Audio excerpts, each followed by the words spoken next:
உலக தமிழர்களுக்கு வணக்கம். நான் வெங்கிரத்னம். உண்மையிலேயே சொல்ற, திமுகவோட கூட்டணி கட்சிகள்லயே ஆகச்சிறந்த கொத்தடிமை யார் அப்படிங்கறதுல செல்வ பெருந்தகைக்கும் திருமாவளவனுக்கும் ஒரு பெரிய போட்டியே நடக்குது. சத்தியமா சொல்றேன், சோத்துக்கு பிச்சை எடுக்கிற நிலைமை வந்தா கூட செல்வ பெருந்தகை மாதிரி ஒரு நாள் பிழைக்க சொன்னா நம்ம பிழைக்க மாட்டோம். காலி பட்னி கிடந்து செத்தாலும் சரி, இப்படி ஒரு ஈன பொழப்பு பிழைக்கவே கூடாதுரா அப்படின்னு நினைப்போம். அவ்வளவு கேவலம் அப்படிங்கிற செல்வ பெருந்தகைக்கு இன்னைக்கு நடந்திருக்கு. இத பத்தி ஃபர்ஸ்ட் பேசிட்டு தான் வீடியோக்குள்ள போகணும் அப்படிங்கிறதுக்காகவே நம்ம இந்த டாபிக் ஃபர்ஸ்ட் பேசிடுவோம். என்ன நடந்துச்சுன்னா, ஒரு கோவில்ல குடமுழுக்கு நடக்குது. தமிழிசை சவுந்தரராஜனை அந்த விமானத்துல யார அனுமதி கொடுக்குறாங்க தமிழக அறநிலையத்துறை அதிகாரிகள். செல்வ பெருந்தகை போறாரு, வெளியே போட்டாங்க, உள்ள விட மாட்டேன்ட்டாங்க, அனுமதி இல்லைன்ட்டாங்க. அதுக்கப்புறம் கெஞ்சி கிஞ்சி பிச்சை எடுக்காத ஒரே எடுத்து அதுக்கப்புறம் மேல போயிட்டு இது பேசலாம், 2000 வருஷமா இந்த பிரச்சனை இருக்கு, ஒரு நல்லாட்சி திராவிட மாடல் ஆட்சிக்கு அவமானமா போயிடும்னு பேசாம விட்டு போறேன், அறநிலைத்துறையை கட்டுக்கோப்பா நடத்திட்டு இருக்க சேகர் பாபுவுக்கு ஒரு அவமானம் வந்துடக்கூடாதுங்க பேசாம போறேன்.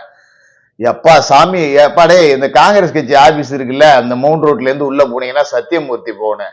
இங்க பக்கத்துல எங்கனாவது மளிகை கடை இருந்ததுன்னா ஒரு மூட்டை உப்பு வாங்கி கொண்டு செல்வ பெருந்தை வீட்டுல கொடுத்துருவாங்கப்பா. இந்த ஆள் சொத்துல உப்பு போட்டு திங்கிறாரா, சொத்தை தான் திங்கிறாரா அப்படிங்கிற கேள்வியெல்லாம் நமக்கு வருது.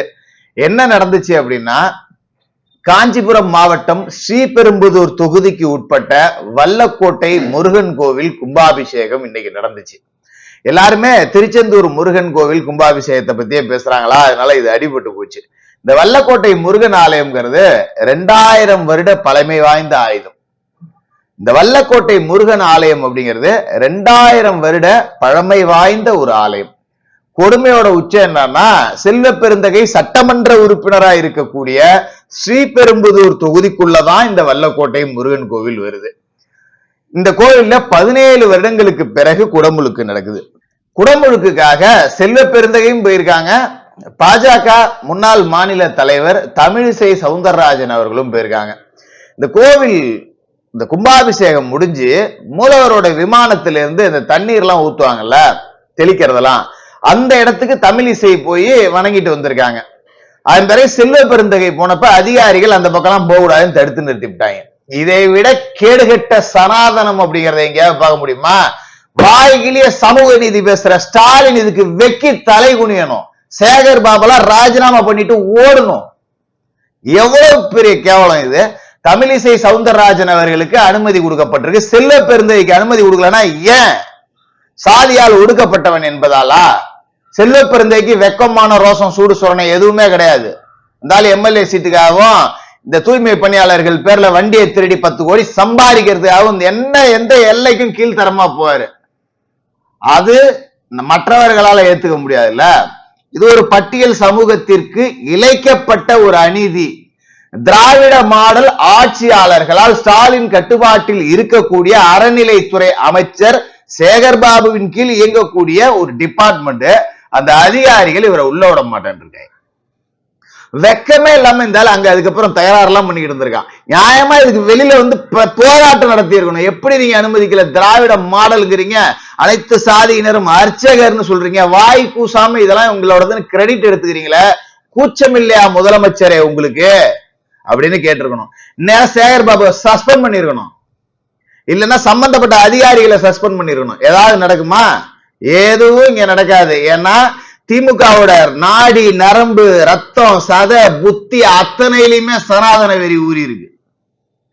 இவங்க தான் 1ஆம் நம்பர் ஜாதி வெறி பிடிச்ச அயோக்கிய பயலுக. இத கேட்கறதுக்கு செல்வ பெருந்தைக்கு துப்பு இல்லாம கெஞ்சி கிளறி அதுக்கப்புறம் அனுமதி கொடுக்கப்பட்டு அந்த இடத்துக்கு போயிருக்காரு. போயிட்டு வெளியில வந்துட்டு பேட்டி கொடுக்கிறாரு. என்ன பேட்டி கொடுக்கிறாரு? மாதிரி சாதிய ஒடுக்குமுறைகள் அப்படிங்கிறது 2000 வருடமா இருக்கு. அப்புறம் என்னமோ திராவிட கழகம்லாம் வந்து சாதியை கிழிச்சு புடுங்கிட்டேன்னு பேசிட்டு இருக்கீங்க. 2000 வருடமா அப்படியே தானே இருக்கு. என்னத்த நீங்க இப்ப இந்த திராவிட இயக்கங்கள் வந்து அப்படியே சமூக நீதியை நட்டமா நிப்பாட்டிட்டீங்கன்னு மேடைக்கு மேடை முழங்கிட்டு இருக்கீங்க. கூச்சமா இல்ல உங்களுக்கு? வெக்கமா இல்ல? மானம் இல்ல? ரோசம் இல்ல? சூடு இல்ல? சொரணம் இல்ல? சோத்துல உப்பு போடுதீங்களா? இவ்வளவு கேள்வியும் கேட்க வேண்டியது இருக்கா இல்லையா? அதன் பிறகு செல்வ பெருந்தை பேட்டி கொடுக்கிறாரு. இது பேச வேண்டிய பிரச்சனை தான். ஆனா மனுநீதி சோழன் போல் ஆட்சி புரிந்து கொண்டிருக்கும் முதல்வர் ஸ்டாலின் அவர்களுக்கு ஒரு அவமானமா போயிடக்கூடாது அப்படிங்கிறதுக்காக இதை நான் கடந்து போறேன். இந்த அறநிலைத்துறைய ஆன்மீக பற்றுதலோட நடத்திக்கிட்டு இருக்கக்கூடிய சேகர் பாபுவுக்கு ஒரு அவமானம் வந்துடக்கூடாதுங்கிறதுக்காக நான் கடந்து போறேன். இப்படிதான் வெளில வந்து பேட்டி கொடுத்தார். உண்மையிலேயே சொல்றேங்க, சத்தியமா சொல்றேன், செல்வ பெருந்தகை மாதிரி ஒரு பொழப்பு பொழைக்கணுங்கிற நிலைமை வந்ததுன்னா தூக்கு போட்டுக்கிட்டு உத்தரத்துல தொங்கிடலாம். எவ்வளவு கேவலம் உங்களுக்கு நடந்ததுங்க. இத்தனைக்கும் தமிழிசை சவுந்தரராஜனுக்கும் அந்த கோவிலுக்கும் பெரிய அளவுல தொடர்பு கிடையாது. அவர் ஒரு வரக்கூடிய பக்தர். இந்த ஆளு சட்டமன்ற உறுப்பினர். அந்த ஸ்ரீபெரும்புதூர் தொகுதியில தான் இவர் சட்டமன்ற உறுப்பினர். அந்த தொகுதியில ஒரு சட்டமன்ற உறுப்பினர் அப்படிங்கிற அடிப்படையில கூட இவருக்கு அனுமதி கொடுக்கப்படல. இதுக்கு வெக்கப்படுறது இல்ல, ரோசம் வந்து நேரம் அப்படி தாண்டி இருப்பாங்க. அதிமுக ஆட்சியா இருந்தா எவ்வளவு கேவலம் பாத்துங்க. இந்த கான்ட்ராக்ட், இந்த பாவப்பட்ட தூய்மை பணியாளர்கள் பேர்ல இந்த ஜென் கிரீன் நிறுவனத்தை வச்சுக்கிட்டு இல்லாத ஆட்டம் போட்டு பல கோடி சம்பாரிச்சு கேட்கிறவங்க வீட்டுல சவுக்கு சங்கர் மாதிரி ஆளுங்க கேட்டா அவன் வீட்டுல மனித மிருகங்களை வச்சு சாக்கடை கழிவு நீர் மலத்தை வாரி கொட்டிவிட்டு பச்சையா அதை பேஸ்புக்ல லைவ் போட்டுட்டு அவர்களை அரெஸ்ட் பண்ண கூட துப்பத்தை ஸ்டாலினுக்கு சப்போர்ட் கேட்டுதான் இவர் பேசிக்கிட்டு இருக்காரு. ஏன் நாம எவ்வளவு வேணாலும் திருடுறோம், ஸ்டாலின் கண்டுக்க மாட்டார். நாம எவ்வளவு வேணாலும் ரவுடிசம் பண்ணுவோம், ஸ்டாலின் கண்டுக்க மாட்டார். நாம எவ்வளவு வேணாலும் அராஜகம் பண்ணுவோம், ஸ்டாலின் கண்டுக்க மாட்டார். நம்ம தமிழக காங்கிரஸ் திமுக கிட்ட அடகு வச்சு கஞ்சி குடிச்சிட்டு இருக்கோம். ஒரு பெரிய கட்சியை அடகு வச்சு கஞ்சி குடிச்சிட்டு இருக்கோம். அதனால ஸ்டாலின் கண்டுக்க மாட்டார். அப்ப நம்மள சாதியின் பேரை சொல்லி அனுமதிக்காம இருந்தா என்ன, அங்க இருந்து அடிச்சு விரட்டி விட்டா என்ன, சட்டையை கிழிச்சா கூட செல்வ பெருந்தகை கேட்க மாட்டாரு. ஆனா ஒரு வார்த்தை சொல்றாரு, அதிகாரிகள் ஆட்சியை கட்டுப்படுத்துறாங்களான்னு. இதுக்கு ஸ்டாலின் வைக்கப்படணும். அதிகாரிகளோட கட்டுப்பாட்டுல ஆட்சி இருக்குன்னு உங்க கூட்டணி கட்சிக்கு தலைவர் செல்வ பெருந்தகையே சொல்லியிருக்காரு. ஏன் அனுமதிக்கப்படலை செல்வ பெருந்தகை? இதை நேரம் பெரிய இஷ்யூ ஆகிருக்கணுமா இல்லையா? சேகர் பாபு அவர்கள் அறநிலைத்துறைய அப்படியே ஆன்மீக பற்றுதலோடு நடத்திட்டு வராரு. என்ன எடுத்தோம்னா இவங்க ரெண்டு பேத்துக்கு உண்டான கனெக்ஷன் ஸ்ரீபெரும்புதூர்ல இனிமே செல்வ பெருந்தகை ஜெயிக்கவே முடியாது. நீ எக்மோருக்கு வா, பரந்தாமனுக்கும் சேகர் பாபுக்கும் ஆகாது. டிஎம்கே பரந்தாமன் வந்து சேகர் பாபு சொல்றதை கேட்கறது இல்ல. பரந்தாமனுக்கு சீட்டு கொடுக்காம எக்மோர் தொகுதியை காங்கிரஸுக்கு ஒதுக்கி விட்டுறேன், நீ வந்து நின்னுக, எக்மோரும் தனி தொகுதி தான். நம்ம திராவிட மாடல் சமூக நீதிப்படி பொது தொகுதி தரமாட்டாங்க, தனி தொகுதி தானே கொடுப்பாங்க. ஆராசாவே நீலகிரிக்கு விரட்டி அடிச்ச கரகாட்ட கோஷ்டியாச்ச, எக்மோர்ல நில்லு, நீனு நான் ஜெயிக்க வச்சிடறேன். நாம ரெண்டு பேரும் கூட்டணி போட்டுக்கிட்டு இன்னும் ஆம்ஸ்டாங் மாதிரி யாராவது தலைவர்கள் உருவாகி வந்தா அவங்களை அழிக்கிற வேலையை நம்ம பார்ப்போம். நாம ஸ்கிராப் பிசினஸ் பண்ணலாம். இப்ப சிஎம்டிஏ வேற இருக்கு, நல்லா லேண்ட்ல சம்பாதிக்கலாம். இப்படியே இவர்களோட இந்த கள்ள கூட்டணி அப்படிங்கிறது தொடர்ந்துகிட்டு இருக்கு.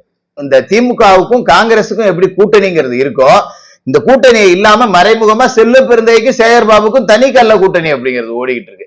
இந்த கள்ள கூட்டணியில சம்பாதிக்கிறதுக்காகவும் கொள்ளையடிக்கிறதுக்காகவும் சட்டம் ஒழுங்கு பிரச்சனையில மாட்டிக்கிட்டாலும் தப்பிக்கிறதுக்காகவும் கோயில்ல ஏற இடம் கொடுக்கலன்னா மட்டும் பரவாயில்ல, ஏறின இடத்துல உதைச்சு தலனா கூட வாயை திறக்க மாட்டார் செல்வ பெருந்தகை. இதனாலதான் சொல்றேன், சோத்துக்கே இல்லாம செத்தாலும் ஒரு நாள் கூட செல்வ பெருந்தகை மாதிரி ஒரு பொழப்பு பொழைக்க சொன்னா மற்றவர்கள் யாருமே பொழைக்க மாட்டாங்க. மக்களாகிய நீங்கள் தான் திமுகவோட சமூக நீதி எந்த அளவுக்கு இழிவா போச்சு அப்படிங்கிறத முடிவு பண்ணிக்கணும். தொடர்ந்து பேசுவோம்.